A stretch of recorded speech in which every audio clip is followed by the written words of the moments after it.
Welcome back, everyone. Ready for another deep dive.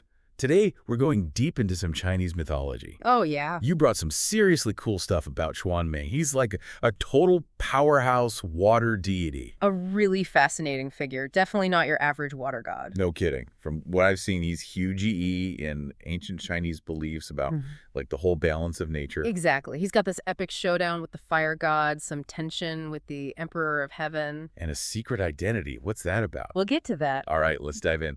So who is Xuanming? Well, he's this super prominent figure in Chinese mythology. We're talking a water god with immense power, like governs all the water bodies, rivers, lakes, oceans, you name it. Okay, so like Poseidon from Greek mythology, but Chinese. Sort of, but there's more. He was actually appointed by the Emperor of Heaven himself, back during the reign of the Yellow Emperor. Wow, so we're talking way back. High up in the celestial hierarchy, that. Absolutely. He's one of the four cardinal gods, specifically in charge of the north. Okay, wait, back up a sec. For those of us who aren't, like, experts in Chinese cosmology, what are the four cardinal gods? Right, good point. So they're basically the guardians of the cosmos. Each one's responsible for a direction and its element. It's all about maintaining this balance and harmony. Super important in ancient Chinese belief. So it's like a cosmic compass. Exactly. Yeah. Xuanming in the north with water. Then you have other gods for east, south, west, each with their own element. Cool. So back to Xuanming. If we were to, like, bump into him in the mythical realm, what would we see? Picture this.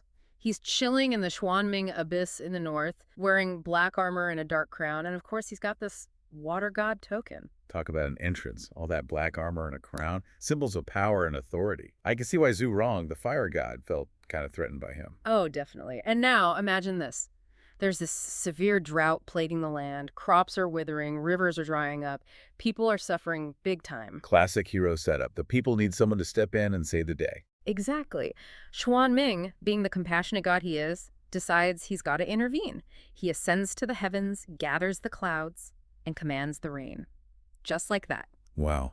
Using his divine power to literally make it rain. Can you imagine? Totally. It's like this super dramatic scene. Clouds gather, thunder roars, then bam! Life-giving rain pours down, and the drought is over. Amazing. He sounds almost like a superhero.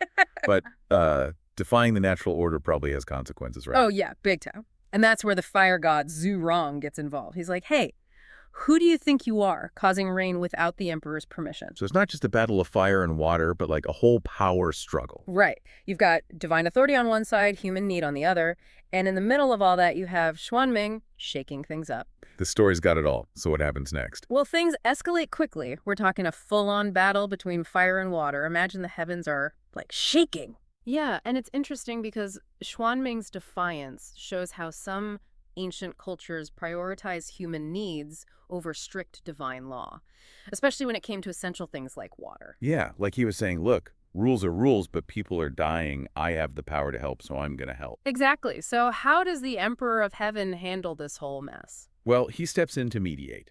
He recognizes that, yeah, what Xuanming did was good, but he also makes it clear that celestial rules exist for a reason. Even the gods have to answer to someone. But it raises a question. Is it ever okay to defy authority if it's for a compassionate cause? It's a dilemma that's relevant even today. Oh, for sure. And you know what's cool? Even after getting this cosmic slap on the wrist, Xuanming's compassion for mortals doesn't fade. He's still concerned about humans and their struggles, so he decides to take matters into his own hands. What does he do? He disguises himself as a fisherman, starts traveling among humans, learning about their lives, offering help wherever he can. He's like a divine undercover agent. It reminds me of how some cultures believe that gods or spirits walk among us, keeping an eye on things, maybe even lending a hand sometimes. Exactly. And because of all this, people started to revere Xuanming, not just as a powerful god, but as the protector of water. They'd pray to him for safety at sea, for good harvests, for all sorts of things. Wow, his influence went way beyond the mythical realm. He was a part of people's everyday lives. Absolutely. And this idea that on certain moonlit nights, you might catch a glimpse of him. A figure in black just standing on the water's surface. That's powerful imagery. It makes you think, doesn't it? It really does. And have you noticed how Xuanming is often depicted with tortoise and snake imagery? They symbolize longevity and the cyclical nature of water. Again, that connection to the natural world is a recurring theme in Chinese mythology. It's fascinating. It all ties together. So what can we take away from Xuanming's story today? I mean, obviously, he's not literally walking around anymore. Or is he? Just kidding. But seriously, what's the lasting message here? Well, even though he's not actively worshipped the same way anymore, his story still highlights something crucial: the importance of water, respect for nature, and maybe most importantly, the idea of managing resources responsibly.